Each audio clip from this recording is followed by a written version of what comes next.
Hello ladies and gentlemen, and welcome to Battlefield, Pennsylvania. Today we're on location in Kittanning, Armstrong County. In 1756, the colony of Pennsylvania launched its first military campaign against an Indian village here at Katanning. The results were mixed, but the victory was lauded tremendously throughout the British Empire. Even its commanding officer, John Armstrong, had his doubts years after the event. I'm your host, Brady Kreitzer. Joining me today to discuss the Kittanning raid of 1756 is Daniel Barr, professor of history at Robert Morris University. Dan, thanks for being here. Thanks for having me. Tell us a little bit about your background. I'm an early American historian. I got my PhD from Kent State University about 16 years ago now. And my research interests have always kind of been local Western Pennsylvania history. I've done a lot of work with Delaware Indians or Lenapes, whatever term you want to refer to them as, and been steering a lot of my most recent work on early history of Pittsburgh. Speaking of Pittsburgh, what would Western Pennsylvania have been like in the 1750s? Well, there wasn't a whole lot here, at least not in terms of Pennsylvania. Everything pretty much west of the Appalachian Mountains was Indian territory. Pittsburgh wasn't established yet. Even the fledgling colonial efforts to establish forts there were only just getting started. And most of the territory was Indian country, especially up the Allegheny River here, about 40 miles north of the confluence, the forks of the Ohio River. This was Delaware country, or it was becoming, Delaware country, and had been really since about the 1720s. You mentioned the Delaware. They live here, they're the dominant force, but they're newcomers. So could you tell us about their history? Sure. Yeah. Delawares were new to Western Pennsylvania. It's really only a portion of the Delawares who had come to Western Pennsylvania. The people that often get lumped together and referred to as the Delaware Indians had been inhabiting the region of what becomes known as the Delaware River for, as far back, I guess, as we have recorded history, and certainly before that. When Pennsylvania was established in 1682, the Delawares, or at least a portion of the Delawares, entered into what became very good or friendly relations with William Penn and his government, at least for a time. But by the time you get to the 1720s, 40 years or so into the establishment of Pennsylvania, the pressure for land in southeastern Pennsylvania was already building to the point where tensions were arising. Now, Pennsylvania, because of the structure of the government that William Penn created and his mandates about dealing with the Indians as equals and in a friendly manner, kept it from, divulging into war like happened in Virginia or Massachusetts very, very early on when you look at those colonies. That doesn't happen in Pennsylvania, but the tensions were still there. And the Delawares began to move and shift, at least a portion of them. Again, not all of them, but a lot of them started to move. And they moved first west to the Susquehanna River, and then a little bit north up the Susquehanna River, north of where Harrisburg is now. By the time you get to the late 1720s, there was a segment, a portion of the Delawares, it's very difficult to define just how many, who decided that their best recourse was actually to move over the mountains to a place that they called a place on the other side. And there to try to kind of reconstitute their lives free from colonial entanglements or pressures for land or all the stuff that came with the growing, all the pressures on the Indians came with the growing population of eastern Pennsylvania. And those Indians came to Kittanning, the place along the stream, basically, as they named it in the Lenape language. And Kittanning really becomes a kind of a gateway village. We have two estimates of the size of the village that come from very different time periods, about 25 years apart, and they roughly lay out the same estimated size of the village, both from Indian traders, one's from an Indian trader, one's from a former captive. And what we can kind of take away from that is that Kittanning is, the population's kind of transitory. They don't really come here to stay, is what we think, but they kind of come over the mountains along the old Frankstown path, or the appendage of it becomes known as the Kittanning Trail. They come here right along the river, they cross the river, and then they start to spread out. So I have always likened Kittanning to a gateway village. It's their place on the other side, but it's not the permanent landing area. It's kind of the starting point. They kind of come here, get their bearings, in this new place on the other side of the mountains, and then once they're ready, they move on, whether it's, over to the Kakuskis or up to, up along French Creek, as it becomes known, or anywhere else, down through here. Sort of a gateway to the west, you could say. Absolutely, yes. What did Kittanning look like in the 1750s? What would we have seen here? Well, most of what we know about Kittanning comes from either Indian traders' reports, or there was a map drawn by a former captive in the 1750s. And it's really not one village. It's a cluster of at least 7 little independent groupings of houses. Maybe you could even call them village clusters, ranging anywhere from kind of semi-permanent lodges to, in some cases, log cabins. By the 1750s, at least, they were starting to build some more permanent type of housing here. It stretched from about a 3-mile wide swath on the eastern part of the river, ranging from a little bit south of where we're sitting here along the river, up all the way up to the Cowan's Hannock Creek, which is about 2.5 miles north of us. Now that would have included a lot of agricultural fields in between the village clusters, mostly cornfields. And then you had a smaller settlement on the west bank of the river as well. And the population was fairly, I wouldn't call it static, but the estimate that we have in the 1730s is of anywhere from about 100 or so families. Was an estimate from an Indian trader. And then when we get the estimate in the 1750s, it's about 400 to 500 total people, which jives about a similar number. And that at least leads us to assume that most of the Delaware peoples coming through here are staying for a while, semi-permanently, because you have a stream of Delawares coming in the late 1720s, 1730s, 1740s, right up really to the French and Indian War. They continue to come across the mountains in small groups. And Katanning seemed to be kind of their place where they would come and stay for a while, get their bearings, and then move on further west. Now, how did these people pick their leadership? Do we know who would have been leadership here in Kittanning? Well, we know some. We don't know all. At least at the time of the raid in 1756, we know that, well, just a guess, not too far from where we're sitting here, maybe a little bit south, there was a cluster of log cabins. There was more of a permanent structure that at the time was under the leadership of a war leader named Captain Jacobs. On the other side of the river was Shingus, who the colonists referred to, at least Pennsylvania authorities referred to as the king of the Delawares, although he really wasn't a king in that sense. He was more of a man who'd been elected by several different Delaware polities or village groups to be their kind of lead speaker, their head man. You also had Tamaqua, who was on this side of the river. It would have been a little closer up to the hills that are over here in our foreground. So we don't know everybody, but we do know some who were here. Leadership, at least at the village level for the Delawares, was largely based on leadership ability. There was some family lineage involved, but it wasn't always absolute. For example, two of the individuals I mentioned, Shingus, who's often regarded kind of as the principal Delaware war leader during the French and Indian War, although he was really only one of them. He's brothers with Tamaqua, who's often referred to as the Beaver, who's wanted to take a different road, more of a peaceful tact through the war. They have another brother, Piscataman, who would have been here in Kittanning in 1756.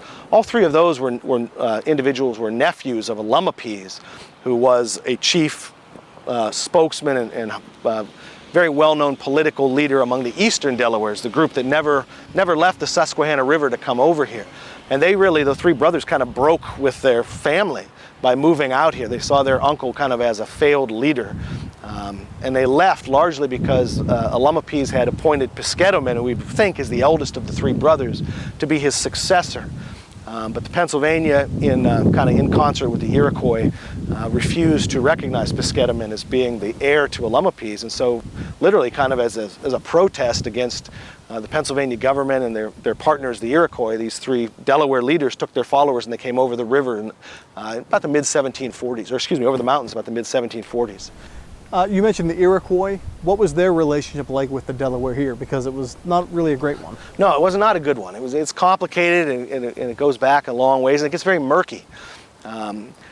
In the late 1600s, it was really started by the colony of New York, entered into a partnership with the Iroquois Empire, kind of a military, political, and economic alliance that came to be known as the Covenant Chain. And that grew to include several other colonies. Pennsylvania joined in the 1720s. And what happened with that is the Iroquois are basically elevated to a status, at least in the estimation of the colonies, of being kind of the masters, the superiors of all Indians in the eastern woodlands. It was very convenient for the colonial authorities because it gave them kind of a singular entity to deal with when they had troubles with Indian groups. The Iroquois kind of became this arbitrary force. So for example, whenever the colonies would have difficulties with Indians, usually always over land, the Iroquois could be called in to be the people who would solve that. And they almost always favored or settled with the colonies. The best example, of course, of Pennsylvania history would be the 1737 walking purchase, where the colony of Pennsylvania produced a document that was, most historians have discredited at this point, but they were able to defraud the segment of Delaware Indians out of a chunk of land in eastern Pennsylvania that's roughly the size of Rhode Island today. You had some Delawares who protested, refused to move off that land, and the Iroquois were called in, kind of to settle this. Iroquois ruled that the Delawares actually were what they referred to as women, that they were under the power of the Iroquois, that they were basically their kind of political wards based on the idea that the Iroquois had conquered the Delawares at some point in the past. And they said, you are in no position to make alliances with anybody or to enter into any treaty with anyone because you have to follow our lead. And the Delawares who come over the mountains here, there's been some historians who have asserted it's as much as anything, it's kind of an independence movement, that they're coming over here to assert their own independence, not only from Pennsylvania's governing authority over them, but also from the Iroquois. And indeed, when the war starts, Pennsylvania goes to the Iroquois and says, you have to do something about these Delawares and Shawnees and Mingos and others who are coming over the mountains and striking our settlements. And at least on one occasion, the Iroquois do send negotiators, over here, and they're not very warmly received. They're basically told to go back over the mountains from whence they come. In fact, there's at least one proceeding where the account, the Delawares tell the Iroquois something to the effect of, go back over the mountains before we put the petticoat on you, meaning before we conquer you and make women out of you, which is kind of an overly braggadocious remark, but the Delaware certainly on this side of the mountains did not see themselves as under the watch of the Iroquois or beholden to Iroquois control whatsoever. Now you mentioned Pennsylvania, and the politics of Pennsylvania are going to play a lot into this story. So what was the political makeup of Philadelphia during the 1750s? Well, the problem with Pennsylvania, or at least at the time of the French-Indian War, is it happens at a time when Pennsylvania is also experiencing kind of a three-way struggle for political control in the government. And that's a struggle really between the Quakers, or what would become kind of known as the Quaker Party, which had really been in control of the Pennsylvania Assembly almost, well, at least since 1701 for sure, but almost since the founding. And that's the leadership that had developed Pennsylvania along the lines of peaceful coexistence with the Indians. We're the only colony at the time of the French-Indian War that has no militia, no military force, because of course the Quakers are pacifists. They see no need for it. But the Quakers had been kind of gradually losing a little bit of authority and a little bit of power to one growing other faction in the Assembly. And that's where you get the other two parts of the political triangle, the struggle for power. And that's lack of a better term, is simply known as the anti-proprietary party. There had been a struggle, even with the Quaker Party and the Penn proprietorship. The Penn family, descendants of William Penn, and their governors, who were appointed by the Penn family, going back really to the 1720s, all the way back to Governor Alexander Keith is a lot of times where it started. And that struggle between the Quakers and the proprietorship is largely had to do with money. The proprietors owned tremendous amounts of land in Pennsylvania, which were untaxed. The Quakers had for years tried to basically infringe upon some of that. And even as you go through the first 50 years of the 18th century and you see the proprietorships gradually start to surrender more and more governing authority to the Assembly, one thing they always managed to maintain was their tax-exempt status. And of course, when a war breaks out, one of the main questions is who's going to pay for it? And the proprietorship, in the beginning, they said, well, it's not going to be us. We're not going to pay for it. And that becomes a major struggle for power. Now, if that wasn't complicated enough, you have this anti-proprietary faction, whose among its principal members was a young, well, not so young, but Benjamin Franklin at this time. And they wanted basically to strip the Penn family of all, not just all power, but even all lands in Pennsylvania. There's a movement that Franklin heads up to try to make Pennsylvania a royal colony, to bring it under direct control of the British government. And their argument was basically that the Penn family was inefficient. And, the governors were more beholden to the interests of the proprietor, to the Penn family, than to the interests of the people. And so when the war breaks out, you have this fractious political divide between the three, all kind of vying for power for one another. The Quakers will be out really when they fail to stand for elections in the fall of 1756. They'll kind of slide out from power, which really brings the anti-proprietary forces and the proprietorship right into a head. And some of what comes out, at least in the aftermath of this, this raid on Kittanning and the way it is kind of sold to the public or marketed really to the public, is very political in nature. And a lot of what you can see of what, when you look at what they say versus what really happened, you start to try to ask the question, well, why? Why are they presenting it this way? Why is the proprietorship presenting it this way to the population of Pennsylvania? And there's several reasons for it, but one's definitely political.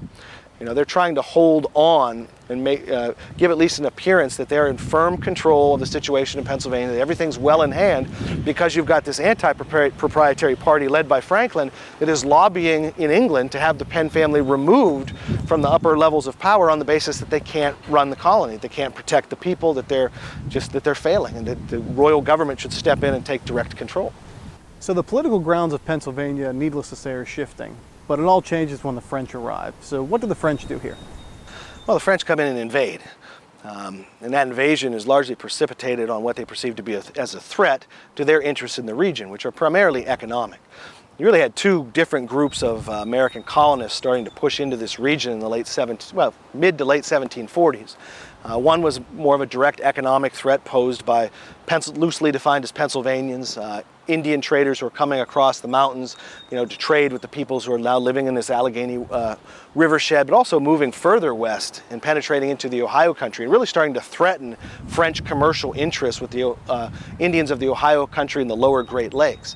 But part and parcel, right with that, you also have Virginians coming up into this region, especially more south of here towards Pittsburgh, and they're much more interested in land acquisition and land, not so much settlement, but speculation. Lay their claim to it, redevelop it, and sell it and make money. Both of those are severe threats to the French. The French did not have a lot of people, in this area, did not have a lot of people in the Ohio country in general, but the web kind of their economic empire certainly stretched through this region. And both Pennsylvanians and Virginians who were moving over the mountains threatened those economic interests. The Pennsylvanians on the economic side were usually able to undersell the French, and the Indians, being fairly savvy customers, started to defect. Some of the Indians who traditionally traded with the French started to defect and start taking their business to the Pennsylvanians because they got better goods for better prices. And then you had the Virginians who were coming up, and ultimately, had the Virginians been allowed or been able to see their plans maybe through to the end, they would have started to displace Indians, much as they had done in the other part of Virginia, which would have directly removed France's native customers from the region. So the French response, is to invade. That really starts in 1748 when they kind of send a military fact-finding mission under Celeron de Blainville down through here to kind of just assess the situation. He comes right down the river behind us here, stopping at various Indian villages, and he's very alarmed to find out that the affinity for France is really not to be found in too many places. And in some regards, I always thought he misread the situation a little bit, because when you read some of his accounts, he talks about how the Indians here are all tightly tied to the British, which isn't necessarily really the case, but most of the Delawares, especially that he deals with, their commercial ties are much more to Pennsylvania, and he sees that certainly as a threat. But eventually makes his way far down, even down to the Ohio, makes his way back up and delivers, a very alarming report to his superiors in Canada. It takes the French several years to kind of gear up to get themselves ready. In 1753, they launch a military expedition. And they start to build a series of forts, starting at Presque Isle and then gradually moving down French Creek, down here to the Allegheny River. Then there's kind of a big jump off, from Fort Michaud up at Franklin down to 1754, eventually to Fort Duquesne.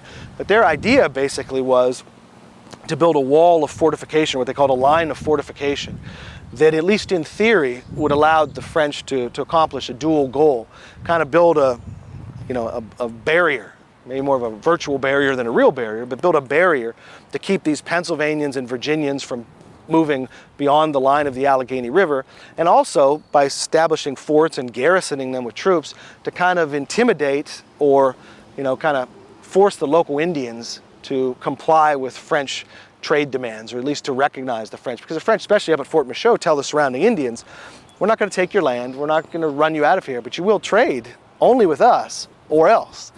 When you look at something like Custaloga's town, right across, right very close proximity to a French fort, those Indians tend to develop a much closer affinity for the French maybe than some down around Kittanning or further west out to Kaskaskia, which is around Newcastle, because the French aren't directly there. But when the French come in, then of course that throws everything up in the air for Pennsylvania, because now the question is, what are we going to do about this? And because you don't have a unified government, you don't have a unified response. You've got Quakers who don't want to do anything military. They much rather seek some sort of a diplomatic solution. You've got the anti-proprietary party who's going to advocate for whatever the proprietorship, the opposite I should say, of whatever the proprietorship wants. The proprietorship wants to defend the land and wants to assert their claim over it, but they don't want to pay for it. So I mean, the whole thing just makes the muddled political situation all that much worse. When the war begins, Kittanning pretty heavily sides with the French. Can we talk about how that decision was made? Well, there's differing, I wouldn't say opinions, but there's uncertainty, because we're not entirely sure how how that process plays out for the Indians, what that chain of thought was exactly. We do know that some Delawares, especially Shingas, who was not at Kittanning at the start of the war, he would have been down closer. He had a village that was much closer to Beaver Falls, Pennsylvania. He takes a delegation of Delawares, and actually, when General Edward Braddock is marching towards Fort Duquesne, he takes a delegation of Indians, mostly Delawares, but some Shawnees and others, and goes down to meet with the general. And he actually offers military assistance to the British against the French, with one condition, and that is, when it's all said and done, that the British recognize that this is Indian territory. They take their army, they leave, and let the Indians remain here in peace. Braddock, of course, famously says that that's not going to happen, that area will be absorbed into the colonies, and his exact quote is something to the effect of, "No savage shall inherit the land." Well, that doesn't sit well, of course, with the Indians. Shingas leaves in a huff. The next time we hear from him or see with him, he's aligned with the French. What's murky is exactly when does that happen. Most historians don't believe that at least the local Delawares and Shawnees had much of anything to do with the actual battle that results in Braddock's defeat, and if there were any there, that it was probably a small amount. It certainly seems to be that after Braddock's defeat, and the crushing nature of it, that most of the local Indians, or at least the Allegheny River region Indians, decide, well, we're faced with a situation here. There's going to be a war, there's going to be a conflict. We don't want to get caught in the middle of it. We have to pick a side. And most of them choose to side with the French. But I've always considered it to be kind of an alliance of convenience rather than friendship. I see it kind of as a parallel war. The French are telling the Indians that we're going to keep the British and their colonists out of here. That's very much what the Indians wanted. They don't want settlers coming over and potentially pushing them out of these lands, as had happened in the East. But they don't want the French here either. And there's not a whole lot of sources that have survived or that are readily available. But there are a couple of accounts, again, that come from Indian traders. It always kind of struck me as, I guess it's human nature, but in the midst of a war between Pennsylvania and the Indians out here, you continue to have these traders from Pennsylvania coming over the mountains to trade with the Indians. I mean, I guess it's an 18th century form of war profiteering or whatever. But some of these guys, their journals have survived. There's at least one account in which an Indian trader chronicles this discussion with a Delaware leader, in which he says something to the effect of, we have the French kind of penned up right where we want them. He likens them to sheep in a pen. And he says, once we are done dealing with the British and their colonists, once we've defeated them, we can cut the French off whenever we want. So if we take that to be a credible source, it seems that the Delawares were tied to the French for as long as it was necessary to kind of drive the British off, and then maybe their end game seemed to be, once we're done with the British, you're next. And when you look forward beyond Armstrong's raid to the end of the war, that's kind of what happens. It's not done militarily, it's through diplomacy. The Delawares really do kind of abandon their French allies. Once they've made a peace with the British, in the Treaty of Easton of 1758 that they're satisfied with, they immediately turn their backs on the French. There's a whole village on what would be the north shore of Pittsburgh across from Fort Duquesne. Overnight they leave. So they don't attack the French directly, but they certainly, stand out of the way and let the French get pushed out. Shortly after Braddock's defeat, we see raids begin into the east by the people who live here.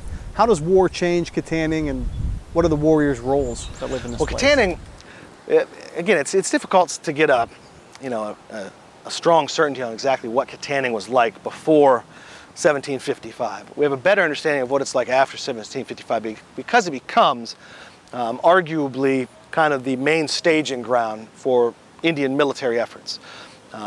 Shingas, who was really not, like I said, not based at Kittanning, he moves here. He establishes a camp on the west bank of the river. Both of his brothers, Piscatamin and Tamaqua, come here. Captain Jacobs becomes a formidable war leader, is actually kind of a new arrival. He arrives just kind of at the start of the war from the east. And it becomes more of a military encampment than a village. There's still a village structure here, but I would argue more the purpose changes. It becomes more of a staging ground and a base. And we know that the French would occasionally come up the river or down the river from either of their positions, either Fort Duquesne or Fort Michaud, to deliver gunpowder supplies, occasionally even to bring in some troops who would participate with Delawares on larger, kind of grander attacks. But most of the raids that came out of here were small-scale raids conducted by the Indians on their own. The French were content kind of to stay in the background and let the Indians spread chaos along the frontier, not get in their way. But we know the French are always there in the background. Some older accounts of the war have depicted the French as kind of being the masterminds before it all.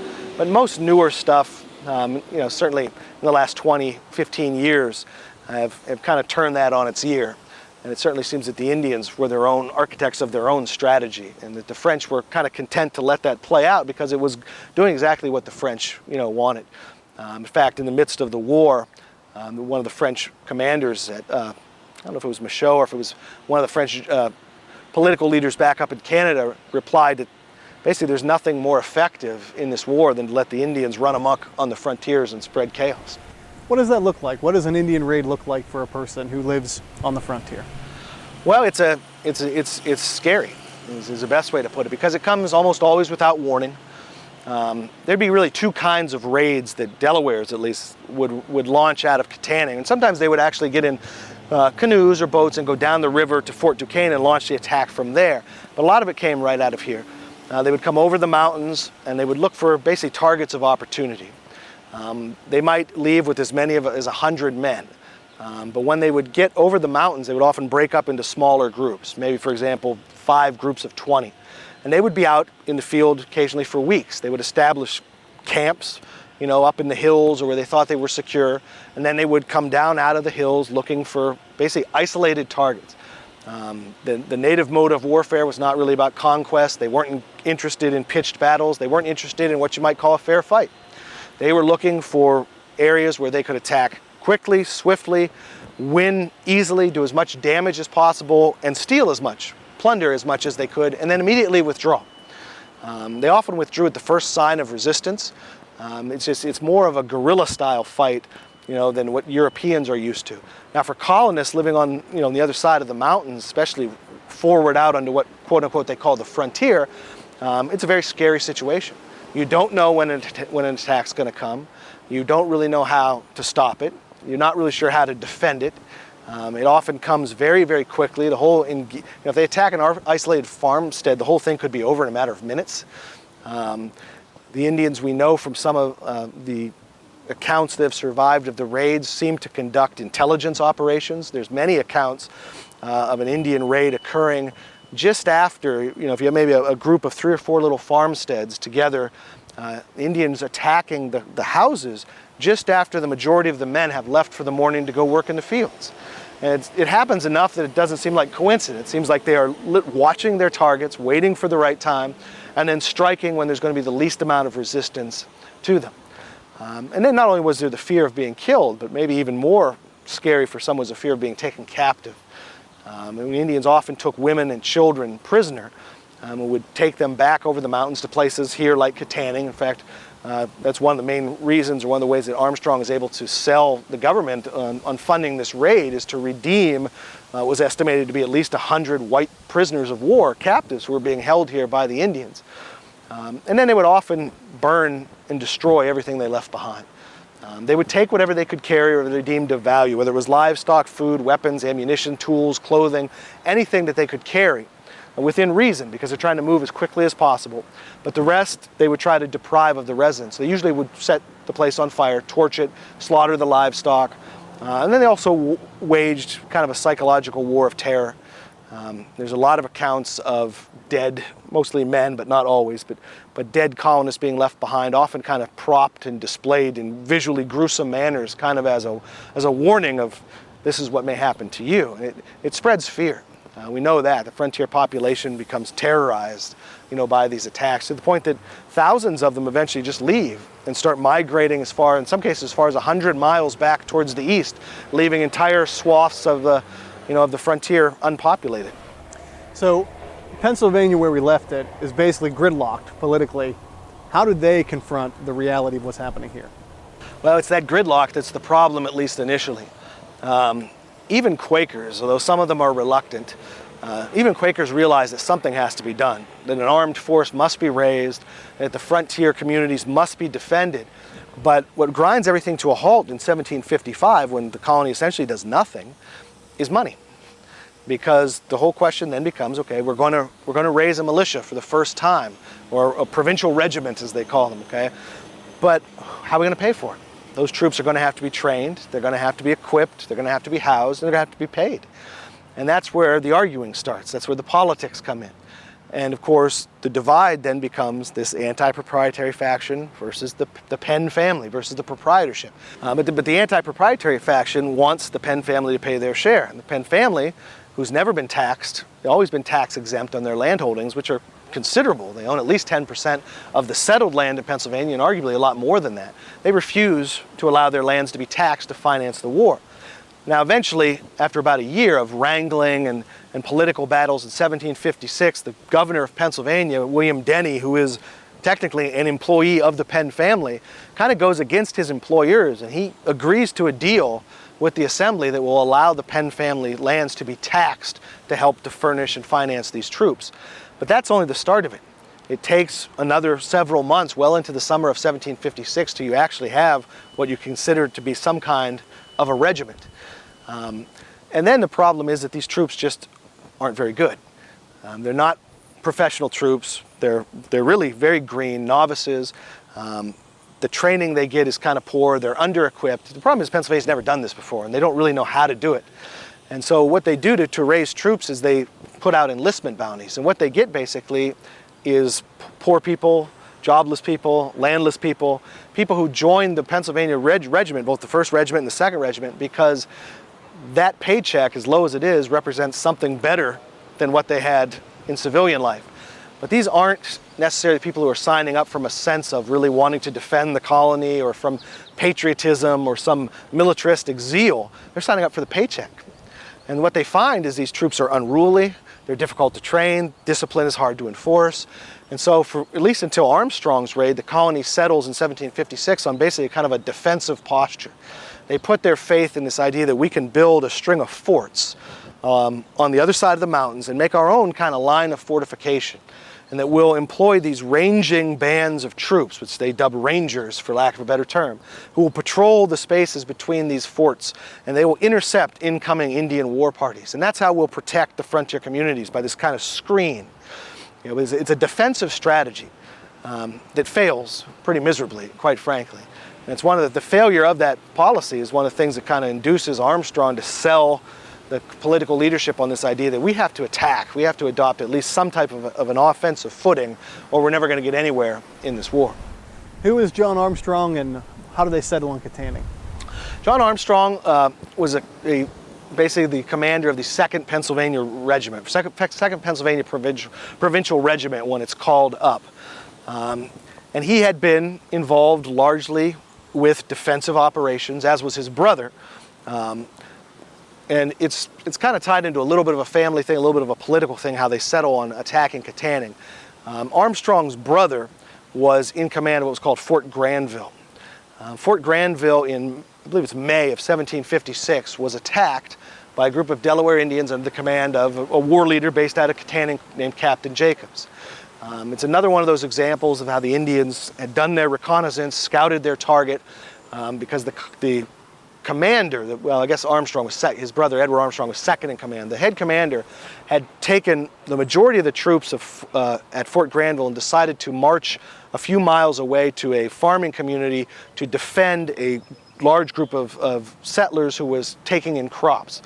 And it's at that time, after the main body of troops had gone, that the Indians attacked the fort.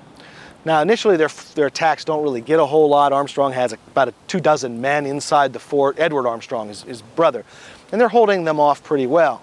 But the Indians discover this little kind of ravine made by a little run up along the one side of the fort that allows them to approach very close to the outer wall of the fort.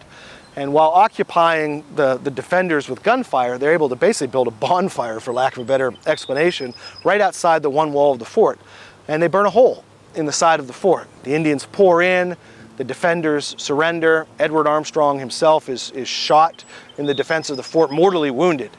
And the Indians eventually take 20-some prisoners. They march out of the fort, burn it to the ground. Edward Armstrong dies in the process. Now, it's not long after that John Armstrong comes to the Pennsylvania authorities with this plan, and he says, "Look, these forts don't work." Is the gist of it. He says these aren't effective.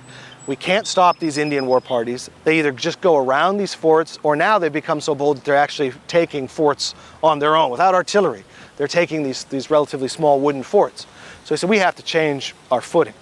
Some historians have said that revenge might have been a motive, because his brother was killed. They were pretty confident that the Indians who had made the attack, they knew the name Captain Jacobs. Captain Jacobs had actually been settled right in the area around Lewiston, Pennsylvania, where Fort Granville was. About a year and a half before the fort was built, he'd been pushed out. So his attack on Fort Granville may not have been a coincidence, may have been revenge in its own right. But Armstrong knew that the attack, was pretty confident the attack had been based out of Kittanning. He believed that the Indians that were responsible for his brother's death were there. But to what level exactly personal motivations, family, revenge plays into, it's unclear. What really makes Katanning the target is an escaped prisoner of war. A guy named John Baker, who had been a member of the Pennsylvania provincial regiment. He had been taken captive by an Indian raid and been held through the winter at Kittanning. Well, he manages to escape, finds his way somehow back over the mountains, comes back into Carlisle, I think it is, and is basically debriefed.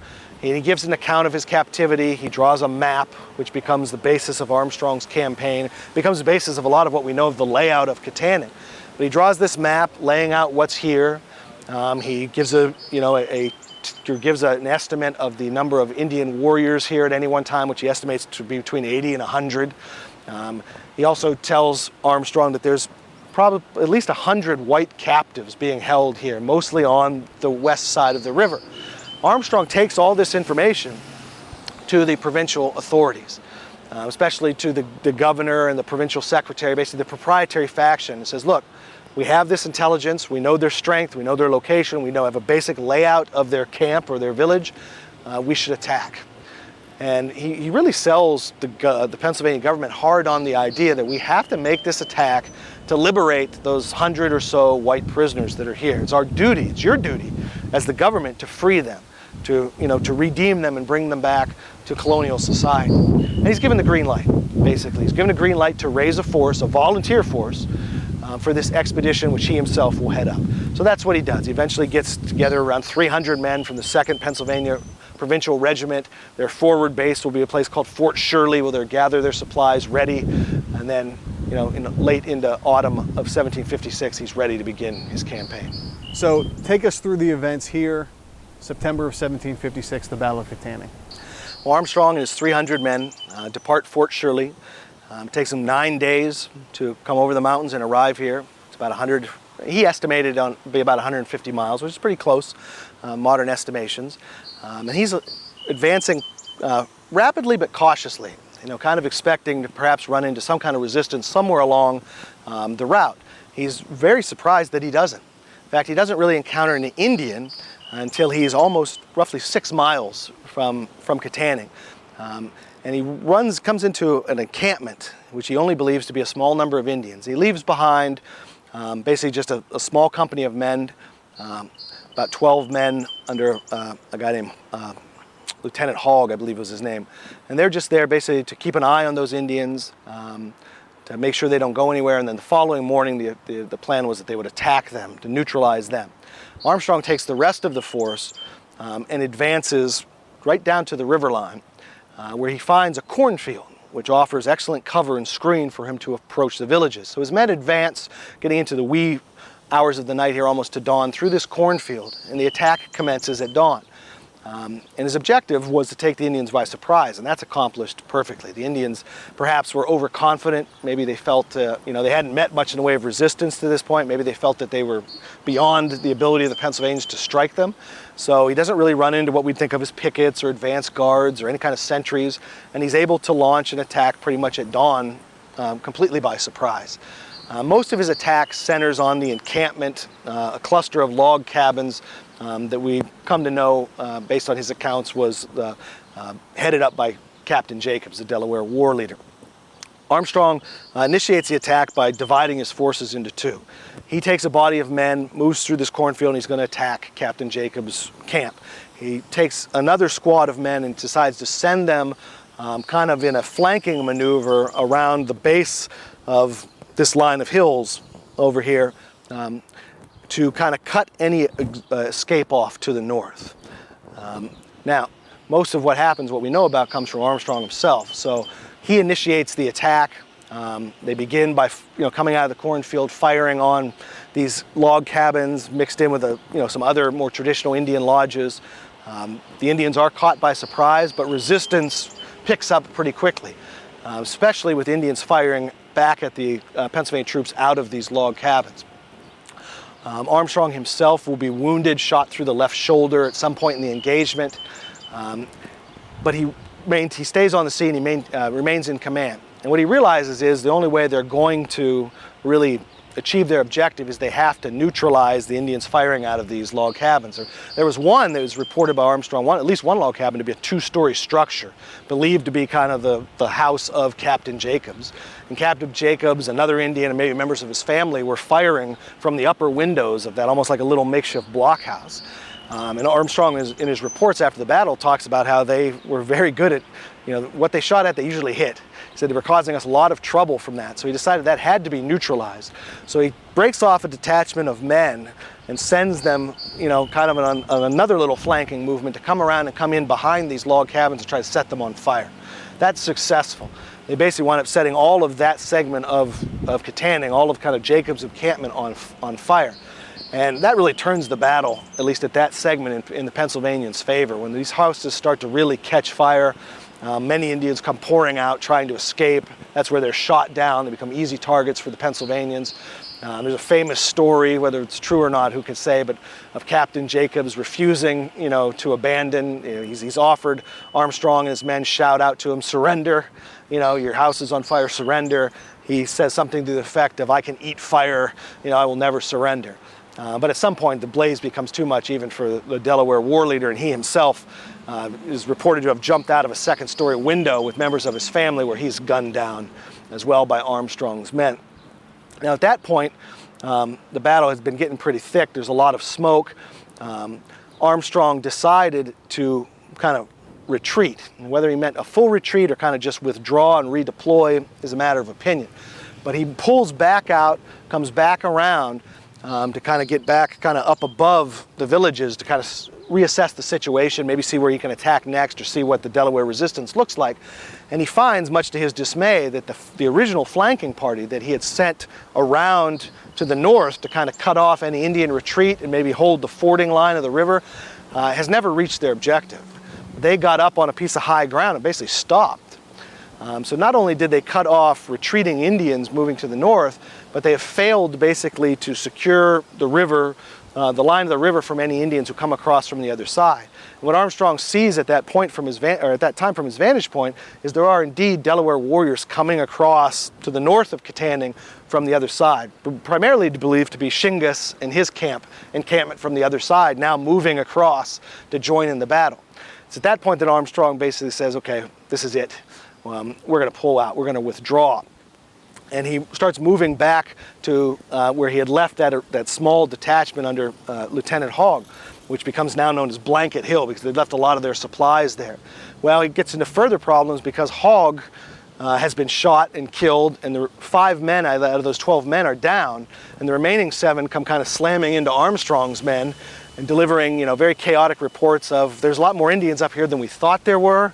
There's too many for them, we're not able to hold them. And the whole thing kind of just becomes a general chaotic withdrawal to the point that they leave most of their supplies and stuff along this little encampment, to the point that it retains even today a little historical distinction as Blanket Hill, because they left behind all their blankets and supplies as they're retreating.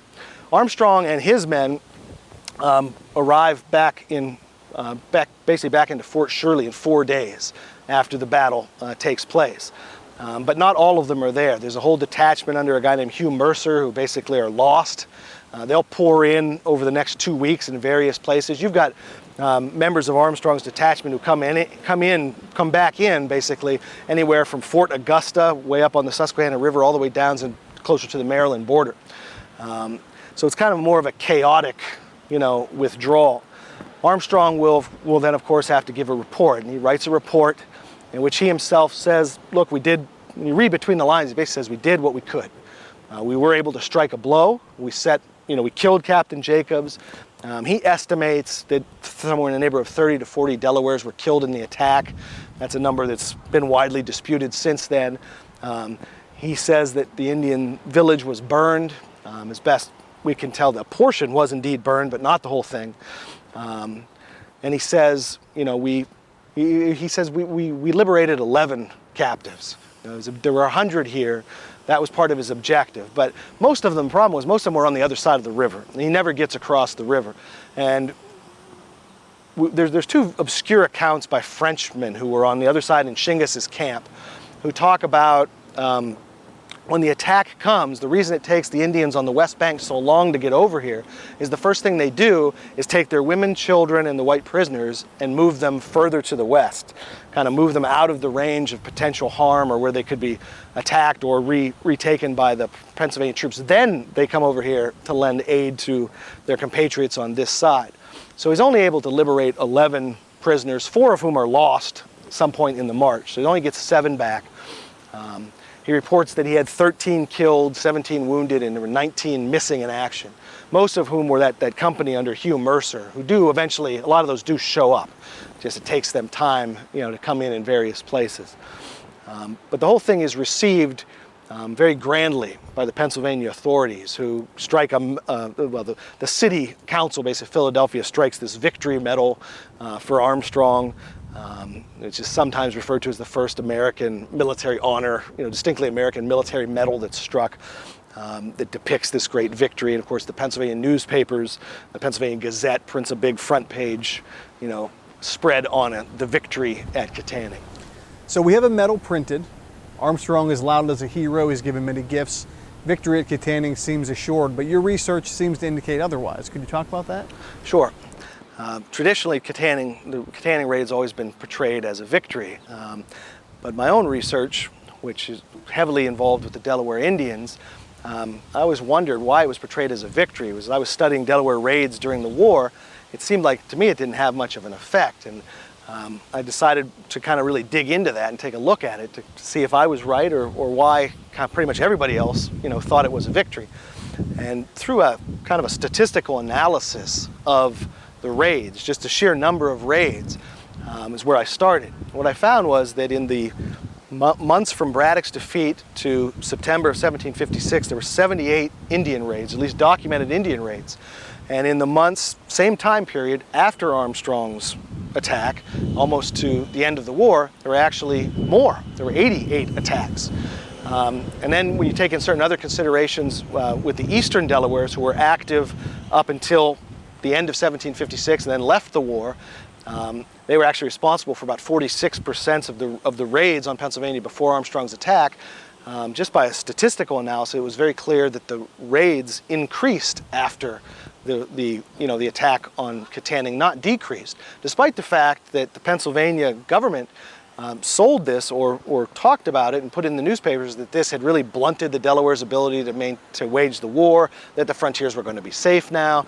It seemed like anything other than that was actually the fact. In addition, when you look at the actual the events on the ground here. It's portrayed as all of Kittanning was burned. There was only a small section of it that was actually burned. That the Indians were blunted, in their ability to wage war. It's true that most of the Indians, the Delawares especially now, saw Kittanning as vulnerable and moved west of the river to what they considered to be more secure sites. But the war did not de-escalate. In fact, if anything, for the western Delawares over here, it actually escalated. So that always left me with the question of, well, why? Why is it packaged by the Pennsylvania government and the proprietorship as a victory? And I think it goes all back to that political turmoil that's involved. At the same time that Armstrong is raiding here, you have this anti-proprietary faction, which is mounting what in effect is a lobbying campaign in London to remove the Penn proprietorship and its employees, which would be the governor, from power. And some of the basis of their argument is that they are not protecting the colony. They're derelict in their duties, because that is the duty of the CEO, of the proprietorship, and his employee, the governor, is protection, is military affairs. And they're failing in their responsibilities to the public, and therefore they should be removed and replaced by the British government itself. So what do? With this campaign, this political campaign against them, they seize upon Armstrong's attack and package it and kind of market it out as this great victory, almost as if to say, see, look, we are maintaining, we are doing something here to protect the frontier. We are doing something, to make sure that our people are safe. We are managing this war. We are effective. We don't need to be removed from power. And I always, I thought one of the most incriminating pieces of evidence to support that theory was the casualty figures and the way when they move up the chain of command, they're escalated. Armstrong talks about killing maybe 30 to 40, but he concedes that they had taken 12 scalps. And when he gets back, he says, but we really only have 8 with us. Now he kind of washes that away and says, well, we had to leave so quickly that we left a lot of them behind. Richard Peters, who is the provincial secretary of the colony, the man to whom Armstrong delivers this report, he then writes his own official report. And in that, he takes Armstrong's 8 scalps, 12 scalps, guesstimate of maybe 30 to 40, and he escalates it to 50 plus Indians killed. Okay? So he inflates the numbers. And then that's the number that goes out in the official record, in the newspaper, in the Pennsylvania Gazette, in the, kind of the equivalent of the press release issued by the governor. That number is escalated. All of Katanning is burned. The Indian threat is diminished. It's PR and propaganda as much as it's reality and fact, but it's driven, by a need to make it appear that the proprietorship is doing something. They needed a victory. They needed a victory as much politically as militarily, and this would have to be it. This would serve. And indeed, there's a very interesting line in Armstrong's report where he says, this attack will have a very derogatory effect on the Indians, provided it's followed up on. And it never is. There's never another attack mounted not by the province. It's going to be Forbes' campaign that's going to come in, and finish the war off. And then the Indians are, taken out of the war through diplomacy more than through militancy. All that kind of feeds into my estimation that this wasn't quite the attack that it was maybe built up to be. But it was the best Pennsylvania could do at the time. And it did have an effect. I don't want to make it seem as though it didn't matter or that it was an ineffective thing. But it is a somewhat militarily more of a Pyrrhic victory than this great victory that it's kind of sold to the public as. On that note, I'd like to thank my guest for joining us today. As always, if you have questions about today's episode or recommendations for future episodes, please visit our website at pcntv.com. For everybody here at Battlefield, Pennsylvania, I'm Brady Kreitzer saying so long.